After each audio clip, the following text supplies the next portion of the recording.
Welcome to the third episode in our multi-part series exploring the roles and representations of women in video games.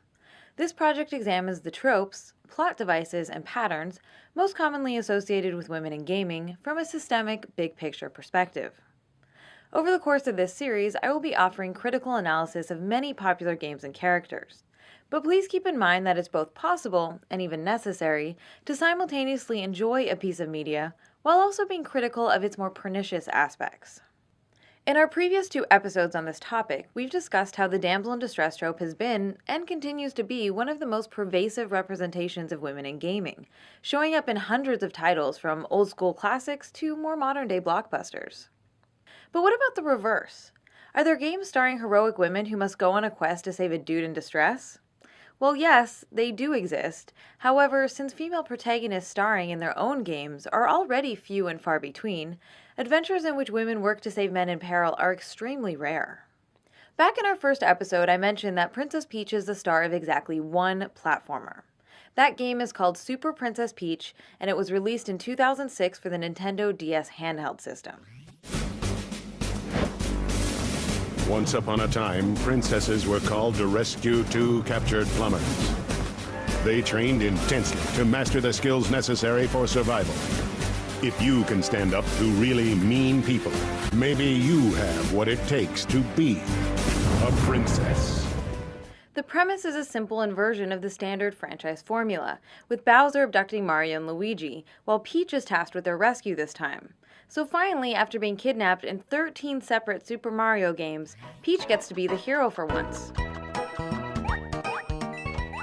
But don't get too excited, because everything else about the game ends up in a train wreck of gendered stereotypes. Nintendo introduced a new gameplay mechanic for Peach where the player can choose from 4 special powers, or vibes as they're called. And you know what those powers are? Her mood swings. That's right, Peach's powers are her out-of-control, frantic female emotions. She can throw a temper tantrum and rage her enemies to death, or bawl her eyes out and wash the bad guys away with tears. Essentially, Nintendo has turned a PMS joke into their core gameplay mechanic. As if that weren't bad enough, Peach is not even featured in any of the game's narrative cutscenes. Instead, they all focus on the backstory of her parasol, who it turns out is really a cursed boy named Perry. So while it's definitely nice to see Peach starring in her own adventure, the dude in distress role reversal premise here feels like it's just intended as a lighthearted joke or niche market novelty. Similar gender inversion plot devices have been used in a handful of games over the years, including Balloon Kid for the original Game Boy, in which Alice must search for her lost little brother. Part of the plot of Kaya Dark Lineage revolves around finding Kaya's half-brother Frank. I never thought I'd see you again. Frank! I'm gonna get you out of here. In Primal, Jennifer Tate travels to demonic realms in an attempt to save her kidnapped boyfriend, Lewis. In one of my favorite games of all time, Beyond Good and Evil, Jade's sidekick Uncle Paige is captured and held prisoner for a portion of the adventure. It's probably not a coincidence that the majority of these titles were produced and released during the run of the popular TV show Buffy the Vampire Slayer, which led the girl power trend in mass media entertainment that briefly took hold in the late 1990s and early 2000s. You might remember Charmed, Sabrina the Teenage Witch, or the British pop sensations the Spice Girls, who, in many ways, exemplified the phenomenon. We're the Spice Girls, yes indeed. Just girl power is all we need. We know how we got this far. Strength and courage in a wonder bra. Over the past decade, however, games featuring the dude in distress gender inversion have been few and far between. One rare example is the 2007 indie game Aquaria, in which Naja travels through an underwater world, making sushi, learning about her past, and must eventually rescue her love interest Lee. So what is the difference between traditional narratives that place female characters in powerless positions and stories in which a male character requires rescuing by a woman? On the surface, the dude in distress and the damsel in distress may appear similar. However, they're not actually equivalent. To understand why they're different, we need to examine the broader historical and cultural implications of the two plot devices. First, there's been no shortage of men in leading or heroic roles in video games, or in any other creative medium for that matter. In fact, one recent study found that only about 4% of modern titles are exclusively designed around a woman in the leading role. Since men are still largely the default for protagonists, the rare dude in distress plotline does not add to any long-standing gender tradition in storytelling. Second, and perhaps more importantly, damseled female characters tend to reinforce pre-existing regressive notions about women as a group being weak or in need of protection because of their gender. While stories with the occasional helpless male character do not perpetuate anything negative about men as a group, since there's no long-standing stereotype of men being weak or incapable because of their gender. To help illustrate this point, let's quickly take a look at the indie game Spelunky. Originally released in 2009, the game included a stereotypical damsel in distress as a gameplay mechanic, whose rescue rewarded the player with bonus health. The 2012 HD remake of the game for Xbox Live again features the stock character damsel, complete with newly upgraded boob jiggle. However, this time an option was added to the menu that allows players to select a replacement for the default woman in peril, by switching to either a Chippendale-style hunk or a dog instead. Setting aside the fact that if a female character is easily interchangeable with a dog, then it's probably a pretty good indication that something is wrong. Merely providing an optional gender swap is not a quick and easy fix, especially where stock character-style damsels are concerned. The two may appear the same, but they don't mean the same thing in our culture. This is still a problem, while this is not. Again, because one reinforces pre-existing stereotypes about women, while the other does not reinforce any pre-existing stereotypes about men. In recent years, we've also seen a number of news stories about fans who've taken it upon themselves to switch the gender roles in classic-era games by manipulating the code. There's Mike Micah's Donkey Kong hack, in which Pauline works to save Jumpman, Mike Hoy's gender-bending version of Wind Waker, and Kenna Warzinski's Zelda starring Zelda, which transforms the princess into the protagonist. This practice of gender hacking game ROMs has actually been around for decades, offering enterprising players the chance to play as a female version of Mega Man, or as Princess Peach rescuing Mario with her mermaid power. And thanks to the internet, game mods and emulators are now much more widely accessible. Gender hacks like these illustrate how female characters taking on the role of heroic rescuer can directly challenge the status quo and interrupt the established male-dominated pattern in gaming. That said, I don't necessarily think equal opportunity damseling is the answer. Simply reversing the gender roles of a problematic convention so that more men are damseled in more games is not the best long-term solution, even if the practice might be subversive in the short term to help demonstrate a very real gender disparity in the medium. Ultimately, we need to think beyond the cliché altogether. Over the past several years, we've seen an explosion of independent development, with many new titles drawing inspiration from classic-era games. This is an exciting and vibrant trend with enormous potential for innovation. But have games produced outside of the mainstream studio system managed to break the gender mold and avoid damseling? Well, we see the trope reproduced in indie, mobile, or retro-inspired games like Gish, Castle Crashers, Aversion, Machinarium, Super Meat Boy, Robot, I Must Run,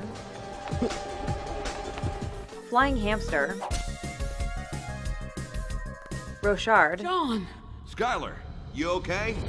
Sideway New York, Zack Zero, Bean's Quest, Hotline Miami, Labyrinth Legends, Sang Fuad Tales of Werewolves, Josephine! Gunman Clive, DLC Quest, The Other Brothers, Fist Puncher, You must hunt down the kidnappers and rescue the missing women. Fight Back, Tiny Thief, Nightmare Tower, and Guacamelee. Not to mention the myriad of other mobile games for tablets and smartphones which recycle the excuse plot ad nauseum. Far from being a thing of the past, the trope now appears to be more popular than ever. And since mobile, indie, and retro-inspired games are built upon a legacy of inequality in the medium, the new wave of 80s and 90s nostalgia has brought with it the resurrection of the worst of the old-school damsel in distress stereotype. Indeed, many of these new titles essentially function as love letters to the trope, as a way of paying homage to classic games of years gone by. This approach is no doubt intended as a kind of shallow meta-commentary on the tired old convention, suggesting developers are only employing the trope because the games that inspired them did so. But this type of ironic self-awareness does not challenge or disrupt what the damsel in distress trope says about the role of women in such narratives. Fat Princess, Horde, Dokuro, and the aforementioned Spelunky all include patronizing damsel jokes built right into the gameplay mechanics, which turn damsel's characters into very literal objects, instead of just narrative ones. In Spelunky, the damsel can be knocked out, picked up, carried around, and thrown at enemies, before rewarding the player with an extra heart via a smooch of victory. If you manage to get her limp, unconscious body to the end of each level while still alive, that is. Fat Princess is essentially one big game of capture the flag, but with princesses instead of flags. Teams of up to 16 players work together to rescue their kidnapped princess from the enemy's castle, before the opposing team can save their own princess from your castle. Even worse is the other game mechanic, which allows players to feed their captive princesses slices of cake. The more she eats, the heavier she gets, and the more difficult for the other team to carry her back to their own base. Her voice also becomes deeper and less traditionally feminine sounding the bigger you make her. Players are meant to find all of this hilarious, of course, so the entire premise of this game is basically built around one big sexist fat joke. Sometimes this type of self-referential humor is referred to as ironic sexism. It's the I know that I know this is sexist, wherein the underlying assumption on the part of media makers seems to be that as long as the sexism is overt, obvious, or over the top, then it somehow loses its cultural power and is suddenly no longer a problem. Ironic sexism is dependent upon the false assumption that people no longer really hold retrograde sexist beliefs, and therefore the very idea of sexism is now just a hilarious joke. But nothing could be further from the truth. Words like parody and satire are often thrown around to describe or defend these comedic depictions of yet more helpless female characters. But a simple wink and nod to the audience acknowledging a sexist trope, while actively reproducing that trope, does not automatically grant a free pass to continue exploiting the trope. You call this a rescue? Who said I was here for you, princess? Every medieval fairy tale ever written? More often than not, the ironic humor is just an excuse used by developers as a way to try and have their cake and eat it too, so to speak. They want to use the trope, but not be held accountable for the inherent negative gender implications that come with it. Incidentally, a few games might have the option to play as a woman in multi-character lineups, but just because you could choose to play her, does not mean that this is then magically okay. A handful of other games attempt to get away with reproducing the damsel in distress by offering the ability to unlock and play as the damsel character, but typically only after the game has first been completed with the default male hero. However, these types of token role reversals do absolutely nothing to diminish the issues inherent in using the trope in the first place. Now, of course, some of the games we've been discussing may also be well made or super fun to play, aside from their regressive gender representations. But the widespread resurrection of old-school style damsels in distress is still an unfortunate trend because it's absolutely possible to create indie games that appeal to the retro feeling of the 8-bit or 16-bit era without regurgitating the helpless woman as plot device. There are other ways to pay homage or shout out to the past through art style, gameplay mechanics, or level design.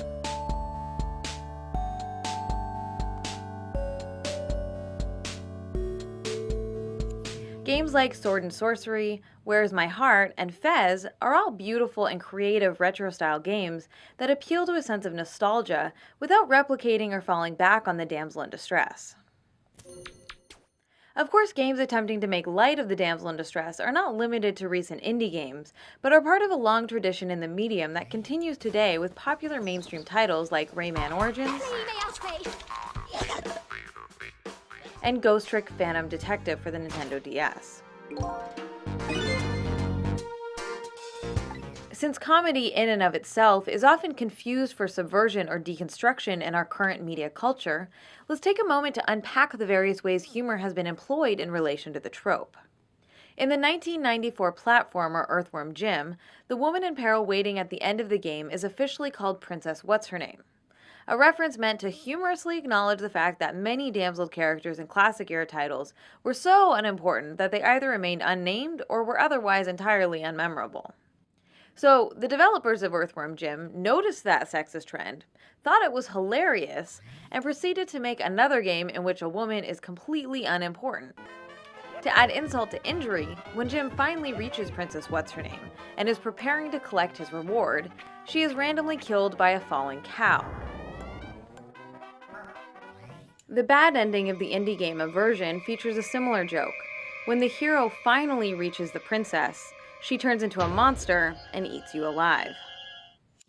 A similar endgame punchline can also be found in Castle Crashers. After you've saved the fourth princess and then fought and killed your friends over who gets to claim her, it turns out that she has a horrible clown face.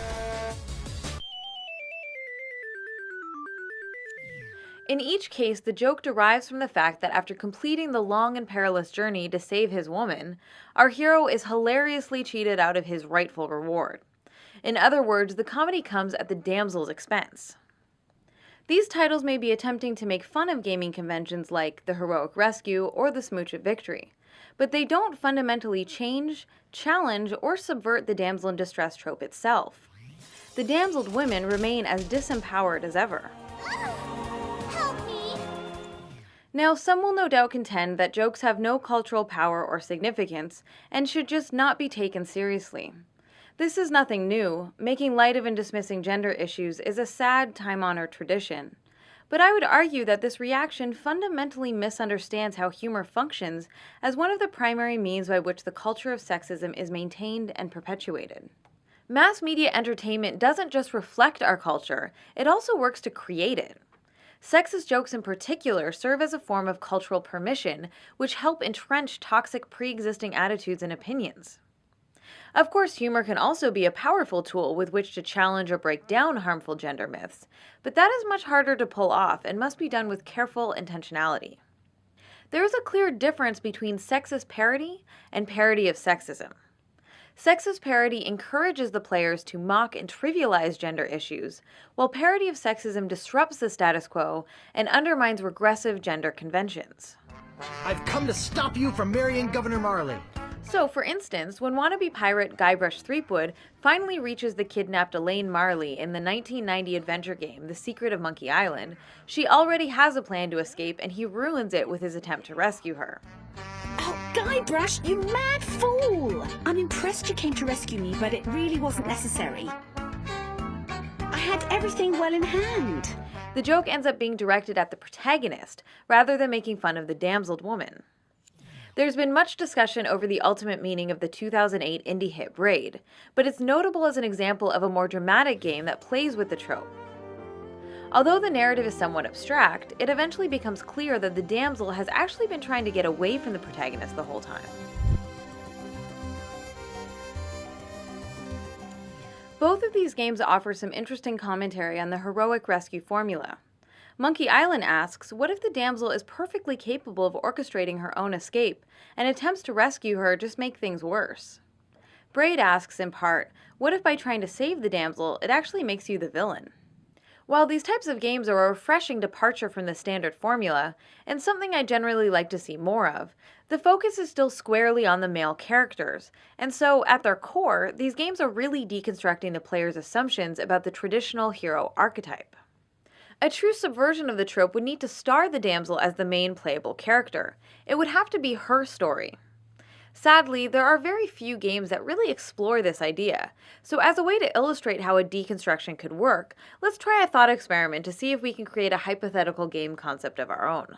Like many fairy tales, this story begins once upon a time with the kidnapping of a princess.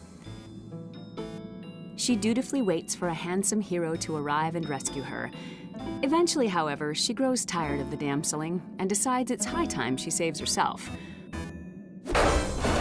Of course, if she's going to be the protagonist of this particular adventure, she's gonna need to acquire a slightly more practical outfit. After her daring escape, she navigates the forbidding forest, leveling up her skills along the way. Upon reaching her kingdom, she discovers the inevitable yet unexpected plot twist. The royal council has usurped power and were responsible for her kidnapping.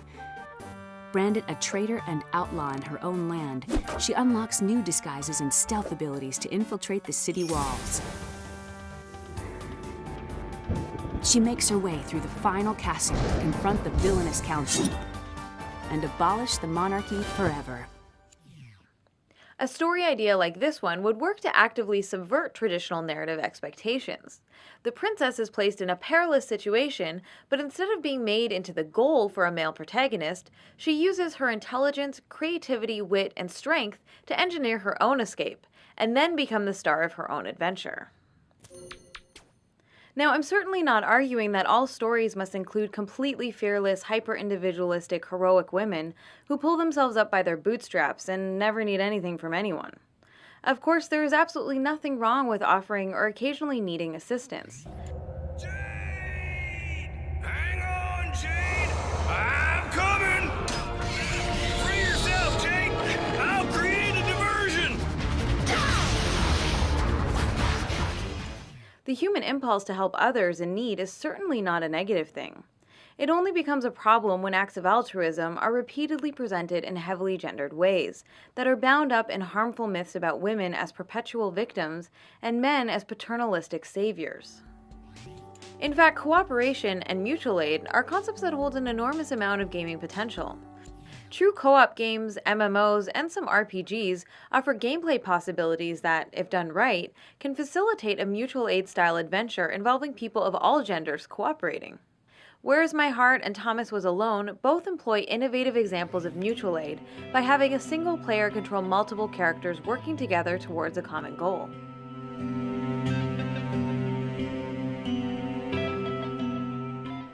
As we've established, the damsel in distress is part of a long tradition of mythological narratives dating back through the ages. But those historic roots are no excuse for the continued use of a trope that perpetuates regressive and patronizing myths about women. It's been 100 years since a woman was first tied to the railroad tracks in this 1913 Keystone Cops short, and it's been over 3 decades since the hit arcade game Donkey Kong helped entrench the damsel in distress as a default motivation for male heroes in video games as a medium. Yet, here we are, still seeing the same old cliché trotted out again and again. It's long past time to disrupt the established pattern, break the cycle, and create new gender paradigms.